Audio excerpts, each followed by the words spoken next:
નમસ્તે મિત્રો. શેક્સપિયર વિશે આપણે ઘણી બધી ચર્ચાઓ કરી. ટ્રેજેડી, કોમેડી, શેક્સપિયરની કેટલીક વિશેષતાઓ, લક્ષણો એ બધા જોયા. આજે આપણે હવે શેક્સપિયરની વાતને પૂરી કરીએ છીએ, પણ પૂરી કરતી વખતે આપણે એના કેટલાક કોટ્સ જે જુદા જુદા નાટકોમાં રજૂ થયેલા છે, જુદા જુદા પાત્રો દ્વારા, અને એમાં ખૂબ મોટી પ્રજ્ઞા, વિઝડમ, મેચ્યોરિટી, એક પ્રકારની પરિપક્વતા, જીવનનો એક અનુભવ, એ બધું રજૂ થતું એવું લાગે. આપણે જોયું છે કે શેક્સપિયર વાસ્તવમાં કોઈ ફિલોસોફર જેવો માણસ નહોતો, પ્રોફેશનલ હતો, અને છતાંય જીવનને કેવી રીતે જોવું એ એને આવડતું હતું. અને કદાચ એટલે જ એ એક ફિલોસોફરની જેમ, એક તત્વચિંતકની જેમ એણે એના નાટકોમાં અને ખાસ કરીને જીવન વિશે, મૃત્યુ વિશે, અસ્તિત્વ વિશે એણે સરસ મજાના કોટ્સ રજૂ કરેલા છે. એટલે આપણે એના કેટલાક અગત્યના કોટ્સ છે એની સંક્ષિપ્તમાં ચર્ચા કરીશું, અથવા તો એનો અનુવાદ કરીને સમજશું. કારણ કે એ કોટ્સ એવા છે કે એના વિશે ઘણું બધી લાંબી બધી વાતો થઈ શકે, પણ આપણે એવું કરવું નથી. આપણો ઈરાદો તો એ કોટ્સને સમજવાનો છે, અને ખાસ કરીને એનો જે ઉપયોગ થતો હોય, જે જગ્યાએ, જે જીવનમાં, જ્યાં જે માણસે બોલેલું હોય નાટકમાં, તો એના પરથી આપણને ખ્યાલ આવે. આપણે શરૂઆત કરીએ છીએ. પહેલું quote: give every man thy ear, but few thy voice.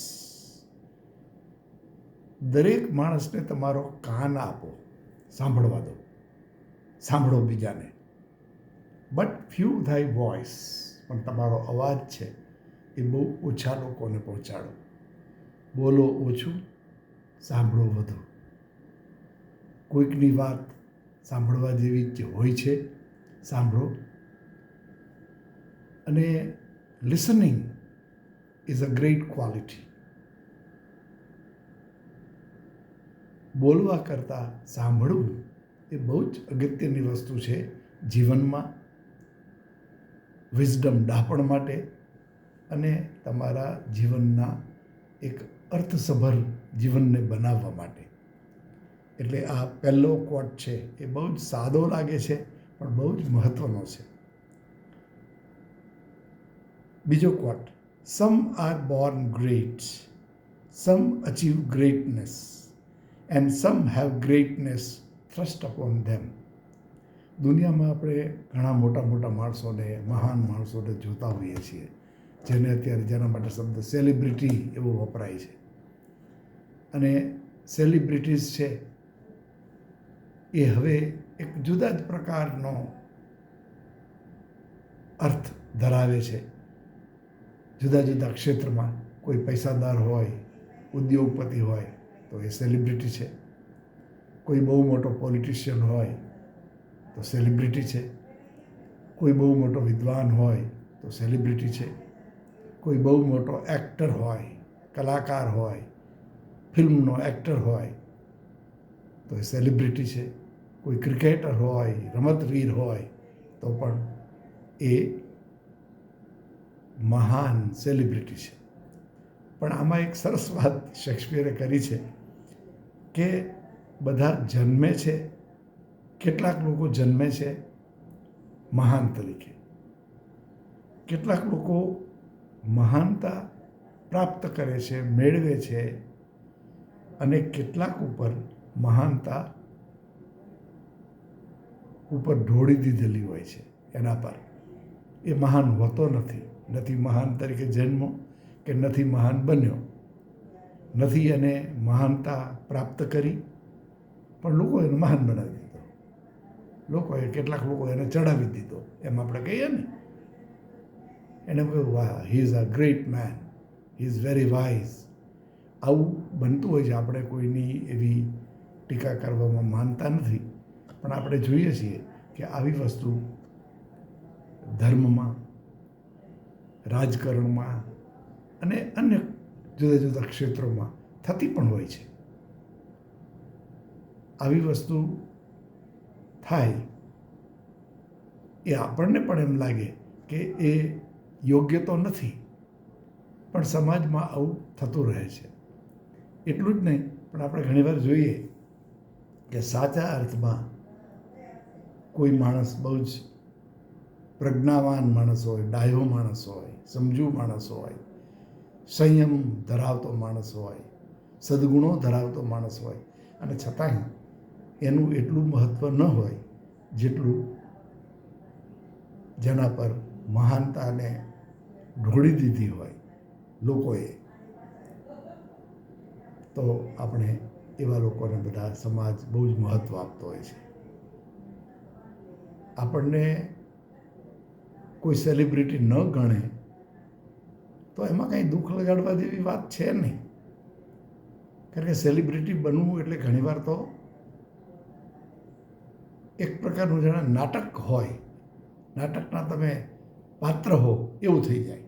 તો એના કરતાં તો તમારી અંદર એક ગુડનેસ, સારાપણું વિકસે, તમારી અંદર સદગુણ વિકસે, તમે એક સારા માનવ બનો, એ જ પૂરતું છે. પછીના કોટની વાત કરીએ કે earth has music for those who listen.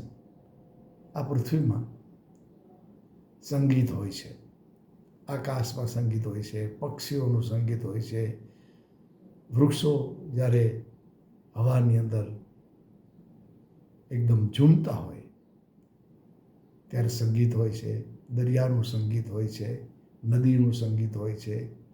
સંગીત તો કુદરતે આપેલું છે, પણ તમે જો સાંભળો તો તમને એ સંગીત સમજાય. પ્રકૃતિને પ્રેમ કરવો, એને સમજવું, એ સૌથી મોટી વાત છે. માણસનું જીવન એ અર્થસભર ત્યારે બને જ્યારે તમે પ્રકૃતિની સાથે જોડાઈ જાઓ. એટલે શેક્સપિયર અહીં એમ કહેવા માગે છે કે પૃથ્વી પાસે સંગીત તો છે, તમે સાંભળો એ જરૂરી છે. હેમ્લેટમાં જે એક વાત એ કહે છે કે to be or not to be, that is the question. આપણે અગાઉ પણ એની વાત કરી છે, અને આ બહુ જ અર્થસભર વાત છે, જે અસ્તિત્વવાદમાં જીવન વિશે એની ચર્ચા જ થઈ છે કે જીવનનો અર્થ શું. સાર્ત્ર અને બીજા જે અસ્તિત્વવાદી ચિંતકો હતા એણે એમ જ કહેલું કે જીવન અર્થસભર છે જ નહીં. Life is meaningless. આવું કહેવાનો મતલબ એ હતો કે જીવનની અંદર એવું નથી કે તમે એમાંથી જીવનને આનંદમય બનાવો. જીવનને આનંદમય બનાવવું બહુ અઘરું છે. આનંદપૂર્વક જીવવું પણ બહુ અઘરું છે. બધા એવી વાતો તો કરે કે આમ કરવું જોઈએ, આમ કરવું જોઈએ, પણ it is not that easy. એ સરળ નથી. એનો અનુભવ માણસને ક્યારેક ને ક્યારેક તો થવાનો જ. કોઈ માણસ વૃદ્ધાવસ્થા તરફ જાય ત્યારે શારીરિક પ્રશ્નો ઊભા થાય, માનસિક પ્રશ્નો ઊભા થાય, અને જીવવું સહેલું ન બને, અઘરું બની જાય. એટલે જ હેમ્લેટે કહ્યું કે to be or not to be, that is a question. જીવવું કે ન જીવવું એ એક સવાલ છે, એક પ્રશ્ન છે. ભલે કોઈએ એમ આપણે ન કહીએ કે પોતાના જીવનનો અંત કરી દે, સુસાઇડ કરી દે, એવી વાત નથી. પણ વાત એ છે કે તમારું જીવન પીડાથી, વ્યથાથી, દુઃખથી પણ ભરચક બનતું હોય છે. અને એટલા માટે આ જે અસ્તિત્વવાદી ચિંતકો છે એણે પણ જીવન વિશે આવી જ વાત કરેલી. વર્ષો પહેલાં મેં એક જ્યાં પોલ સાર્ત્રનો એક ફોટો જોયેલો એક મેગેઝિનમાં. તો સાર્ત્ર છે એ એક સરોવરમાં એક બરફનો મોટો 10x10 જેવો ટુકડો તરતો હતો. એના પર સાર્ત્ર ઊભા હતા અને એનો કહેવાનો મતલબ એવો હતો કે આ બરફનો પ્લેટફોર્મ જેવું જે છે એ ધીમે ધીમે ઓગળી રહ્યું છે અને એની સાથે આપણું જીવન પણ ઓગળી રહ્યું છે. તો આ વાત બહુ જ અર્થસભર છે. ભલે કદાચ આપણે સંમત ન થઈએ, આપણે નિરાશ બનવાની જરૂર નથી, પણ નિરાશાથી 100% દૂર રહેવું એ સરળ નથી. બહુ જ મોટા મોટા વિચારકો, બહુ મોટા આધ્યાત્મિક લોકો પણ પરેશાન થયા જ છે. હા, એવું બને કે એની સમજને કારણે, એની આધ્યાત્મિક જે સ્થિતિ છે એને કારણે એ લોકો મૃત્યુનો સામનો કરે છે, પણ એ બધા માટે સરળ છે નહીં. એટલે જ to be or not to be, that is the question. The fault is not in our stars but in ourselves. આ પછીના કોટમાં એમ કહે છે કે આપણા ગ્રહોમાં કંઈ ભૂલ નથી હોતી, પણ આપણી જાતમાં ભૂલ હોય છે. આપણે ઘણી વાર એમ કહેતા કે મને આ ગ્રહ નડે છે અને એટલે મને તકલીફ પડે છે, પણ ખરેખર વ્યક્તિને જે તકલીફ પડે છે એ તો પોતાની જાતથી પડે છે. પોતાની અંદર પડેલા, જેમ આપણે ફ્લોઝની વાત કરી, દોષની વાત કરી, તો આપણી અંદર પડેલા જે દોષ છે એ જ આપણા માટે તકલીફ ઊભી કરે છે, ગ્રહો નહીં. એટલે અહીં શેક્સપિયર સરસ વાત કરે છે. પછીનો એક બહુ જ નાનું ક્વોટ છે પણ અર્થસભર છે કે થોટ ઇઝ ફ્રી. વિચાર છે એ મુક્ત છે. વિચાર કોઈથી બંધાયેલો નથી અને વિચારોમાં મુક્ત હોવું અથવા મુક્ત વિચારો હોવા બહુ જ અગત્યની વસ્તુ છે. પછીનું કોટ કહે છે કે all is well that ends well. જે વસ્તુ સુખદ રીતે પૂરી થઈ જાય, સારી રીતે પૂરી થઈ જાય, એ બધું બરાબર છે. એટલે એનો અર્થ એ થયો કે કોઈ વસ્તુ જો સારી રીતે પૂરી થાય, પૂર્ણ રીતે પૂરી થાય, તો બધું જ બરાબર કહેવાય. એ આપણને જીવનને લાગુ પડે છે, કોઈ પ્રસંગને લાગુ પડે છે, કોઈ પણ કામને લાગુ પડે છે. કોઈ કામ કરીએ અને એ સારી રીતે પૂરું થાય તો સરસ કહેવાય. જીવન પણ જો એ રીતે સુખદ રીતે, આનંદથી, સંતોષથી જો પૂરું કરી શકીએ તો all is well that ends well. તો એ મૃત્યુ પણ દુઃખદ ન બને, સરળ બને. કારણ કે મૃત્યુ તો આવવાનું જ છે. એનાથી કોઈ બચવાનું નથી, બચવાની જરૂર પણ નથી. અને એટલે એનો અર્થ એ થયો કે મૃત્યુ છે એ એન્ડ છે, પણ એ સારી રીતે, સુખદ રીતે, સરળ રીતે મૃત્યુ પૂરું થાય. જે કૃષ્ણમૂર્તિએ એમના જે બધા ફોલોઅર્સ અથવા એના પ્રેમીઓ એટલે કહ્યું કે તમે તો મહાન માણસ છો, તમારે હજી લાંબુ જીવવું જોઈએ. કૃષ્ણમૂર્તિએ કહ્યું કે લાંબુ જીવવું એ આપણા હાથમાં નથી. બીજી એક વસ્તુ, મારું શરીર જો ન કામ કરે તો પછી હું હોઉં એનો અર્થ શું? એ તો all is well that ends well, એનો અંત પણ બરાબર આવી જાય એ જરૂરી છે.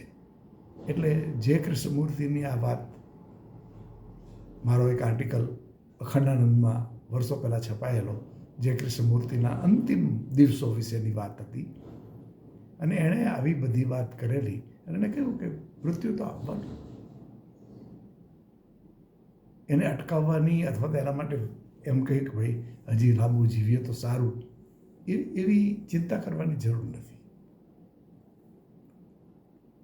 એઝ યુ લાઇક ઇટ નામના નાટકમાં જેક્સ નામનું એક પાત્ર છે, જે થોડો નિરાશાવાદી છે, જેને અંગ્રેજીમાં સિનિસિઝમ એમ કહેવાય છે. એ કોઈ પણ વસ્તુને થોડી નકારાત્મક રીતે ચિંતાથી જુએ એવા માણસને સિનિક, CYNIC એમ કહેવાય છે. તો એ જરા સિનિક પ્રકારનો માણસ હતો, એટલે એણે જીવન વિશેની જે વાત કરી, બહુ અદ્ભુત વાત છે. એણે કહ્યું કે all the world is a stage and all men and women merely players.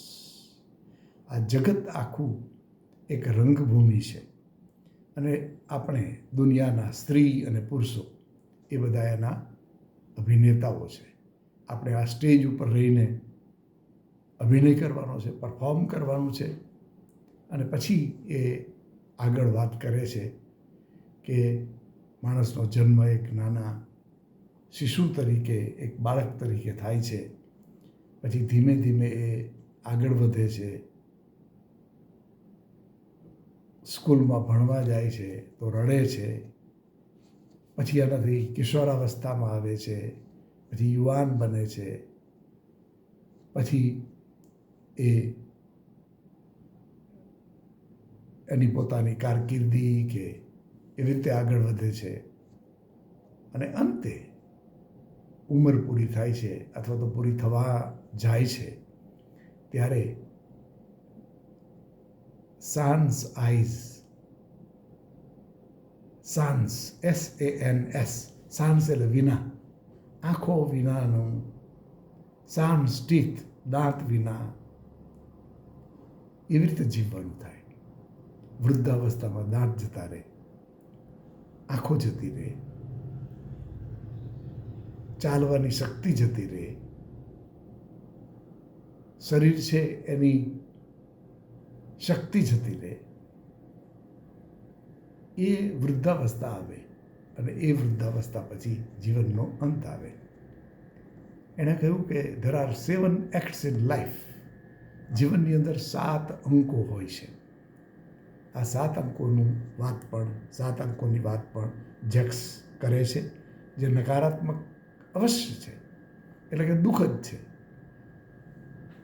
એક વાત તો સમજવા જેવી છે કે માત્ર આશાવાદની વાતો કરવી, અત્યારે ઘણીવાર તમને ખબર હોય તો ઇન્સ્પાયરિંગ રાઇટિંગ જેને કહીએ, એવું ખૂબ થતું હોય છે,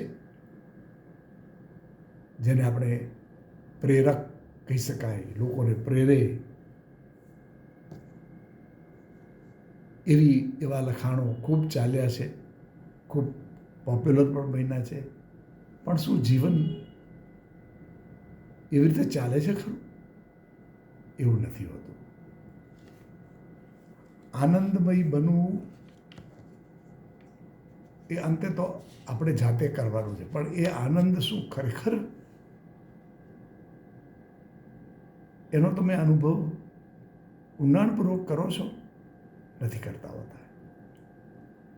તમે કેટલીક વ્યથાઓનો અનુભવ તો કરવાના જ. અને એ એટલા માટે તો આપણી ઇન્ડિયન ફિલોસોફીમાં આપણે આજે સંસાર,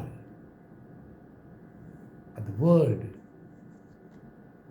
અને body is connected with the world, આપણું જે દેહ છે એ પણ આ પૃથ્વી સાથે, સંસાર સાથે જોડાયેલું છે.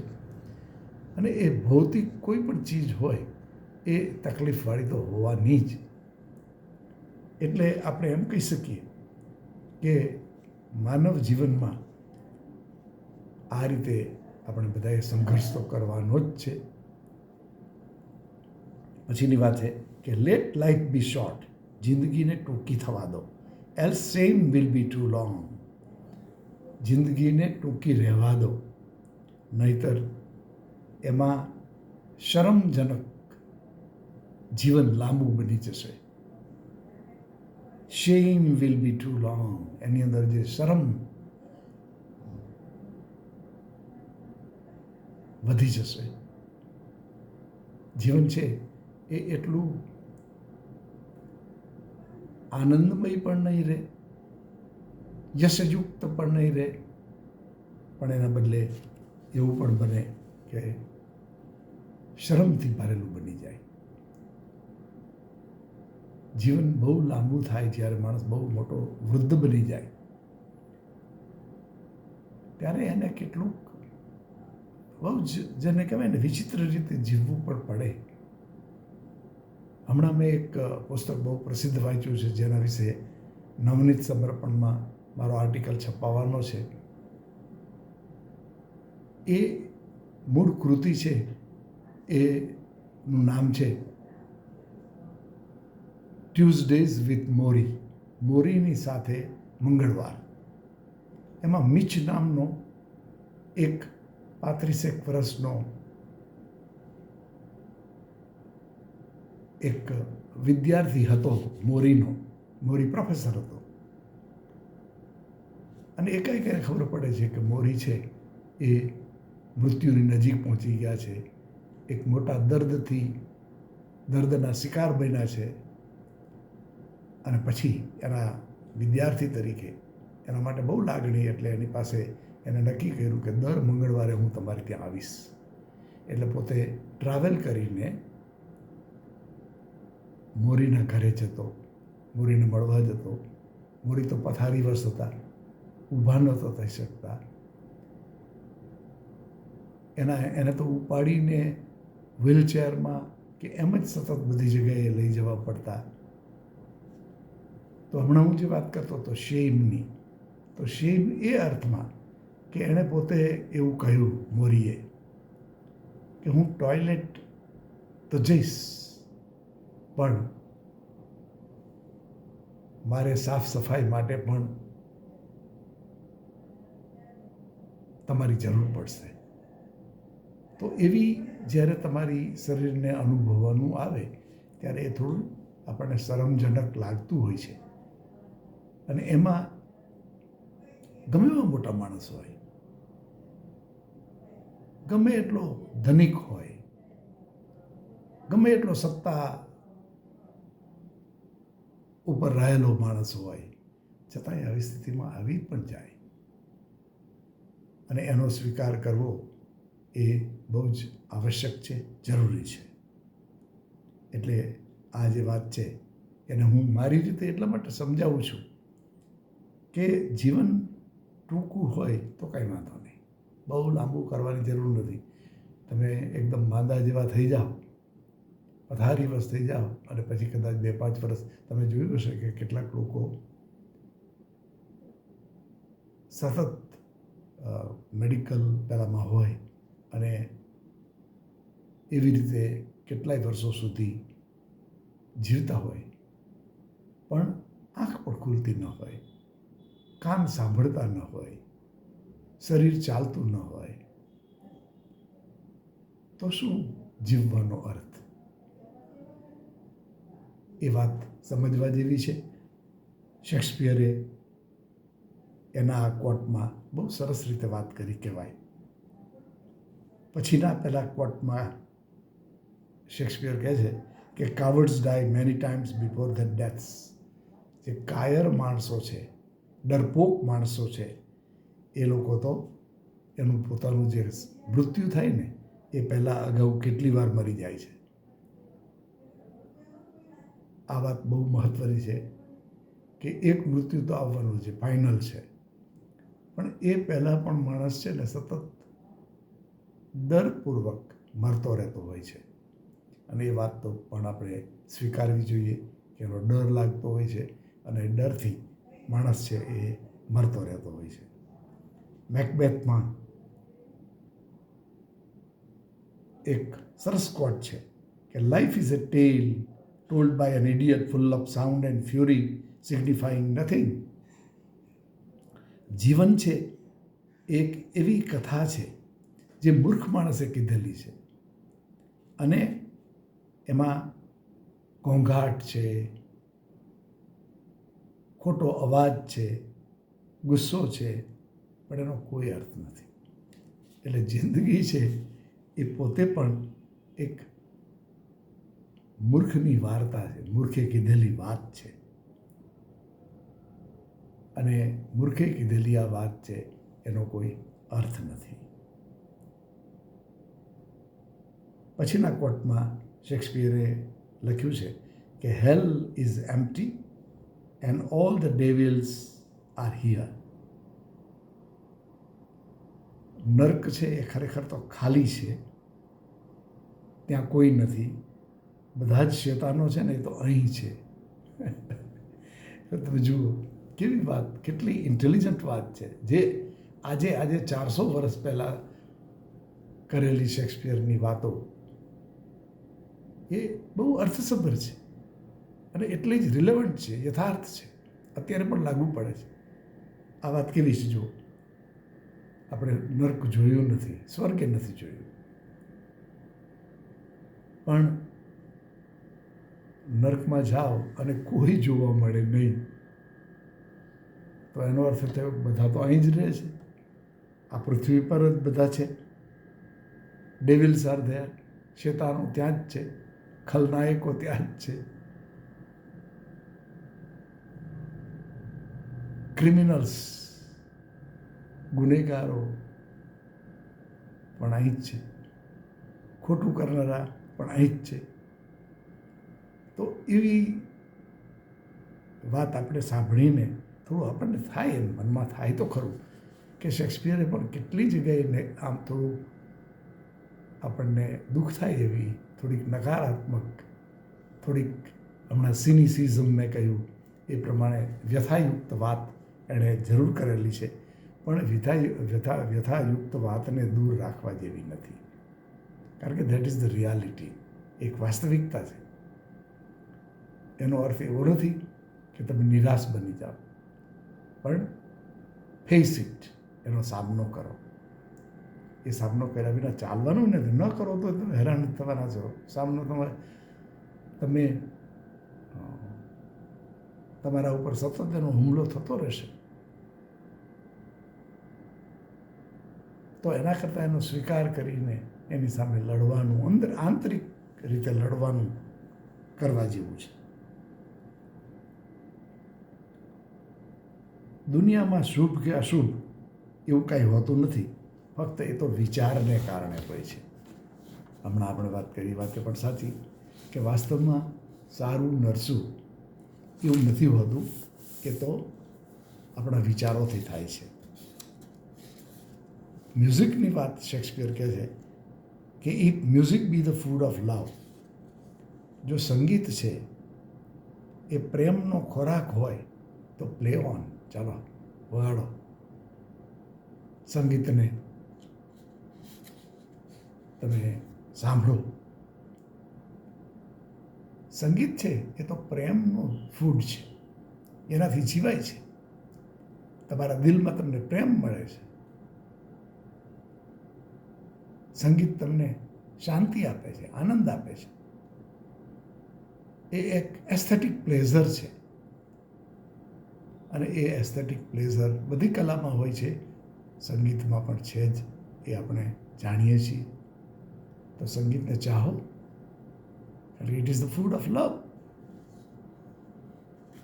આપણા બધાના નામ જ્યારે હોય છે ત્યારે નામ છે શું હકીકતમાં?